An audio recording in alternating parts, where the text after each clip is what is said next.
ایک پہلوان کا دن کا اور مہینے کا کتنا خرچہ آ جاتا ہے؟ ابھی جیسے آپ پہلے پہلوانی کرتے تھے اور ابھی آپ کے فرزند کرتے ہیں تو آپ پہلے تو اتنا نہیں ہوتا ہوگا، لیکن اس دور میں بہت زیادہ اخراجات ہو گئے ہیں، تو آپ کے جو فرزند ہیں آپ کتنا ان پہ انویسٹ کرتے ہیں؟ ایک پہلوان جو ہے اس کو کتنی خوراک ڈائٹ چاہیے ہوتی ہے ایک دن میں؟ میرے بھائی بات تو یہ ہے کہ جب کوئی بچہ پہلوانی کرتا ہے نا، آج کے مہنگائی کے دور میں بہت مشکل ہو گیا ہے، مہنگائی بہت زیادہ ہو گئی ہے۔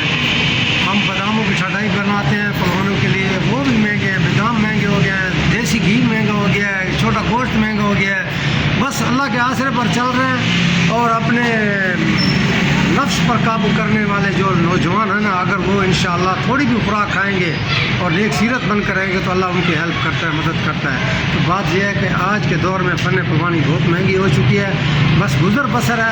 مجھے اب جو پینشن ملتی ہے میں کوشش کرتا ہوں اسے بھی میں اپنے بیٹوں کو کھلاتا ہوں، اس کی خرچہ خوراک بھی برداشت کرتا ہوں، گھر کا خرچہ بھی چلاتا ہوں، اس کے علاوہ حق حلال کی مزدوری بھی کرتا ہوں۔ گرمیوں میں باداموں کا شربت لگاتا ہوں، چھوٹا بادام بناتا ہوں، سردائی بناتا ہوں، وہ بیچتا ہوں تاکہ میرے بچوں کا خرچہ جو ہے نا وہ نکلتا رہے، تاکہ وہ جو ہے نا آگے جائیں۔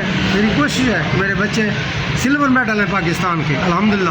میں چاہتا ہوں کہ وہ گولڈ میڈل لیں اور پاکستان کی ٹیم میں سلیکٹ ہوں اور آگے جا کر اس ملک پاکستان کا نام روشن کریں۔